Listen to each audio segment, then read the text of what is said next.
each time you turn your ignition on and crank your car to start. Welcome back. In today's video, I'm going to be demonstrating or teaching you guys what causes it on this very customer's car, our ABS light on. And so let's make a quick dive into exactly. This is a 2014 model Toyota Camry. If you're coming here for the first time, be sure to subscribe. Give this video a thumbs up and subscribe to my channel. Turn on notification. And let's go right away without wasting time. So click on Toyota. After connecting, it will be the North America. For if yours is from North America, so most cars coming to Nigeria is coming from North America. So go ahead and select the model. Make it's without the smart key. So next.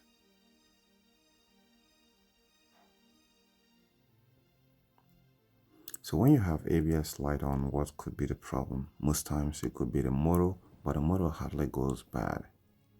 But in this case here, let's take a look if it's actually the motor that is a problem or a power problem. Because if there is no power going to the ABS control module pump, it's going to bring up this light on. Talk about ABS. I'm going to analyze ABS to a very comprehensible understanding in this episode. I've actually made that video, but it was deleted, so really messy. Okay, so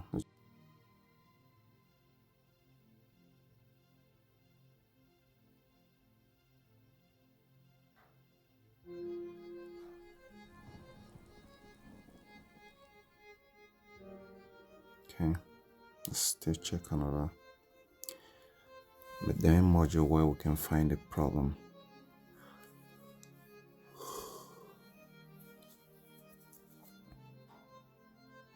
Okay, there you go. So it seems like some bunch of mechanics have worked on the front left wheel and forgot to plug it. So this car have a problem with the steering angle, which I explained in another tutorial.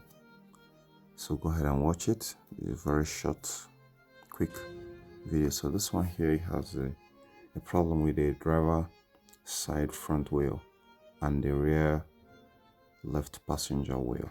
So this is just a common problem with the wheel sensor, not the ABS pump itself.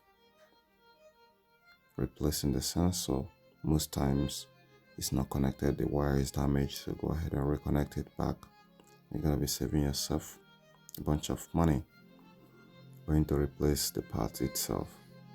So from my own understanding, this customer that I did, this is what the wheel sensor looks like. But before replacing it, I recommend you go back there to that very side where it's making that complaint and check and be sure that the wires are connected firmly to the sensor itself. Confirm that. As soon as you confirm that, come back, connect your computer, clear the error code after being sure that it's connected. If this problem persists, then go ahead and replace the sensor. But 9 out of 10 times is often the problem of power not feeding the sensor, not the sensor broken. So guys, I hope you find this very helpful, which I know you did in solving your ABS problem. And I'm gonna discuss how this works on next episode, so be sure to tune in. I remain Dr. Kodo Fix. Bye for now. See you later.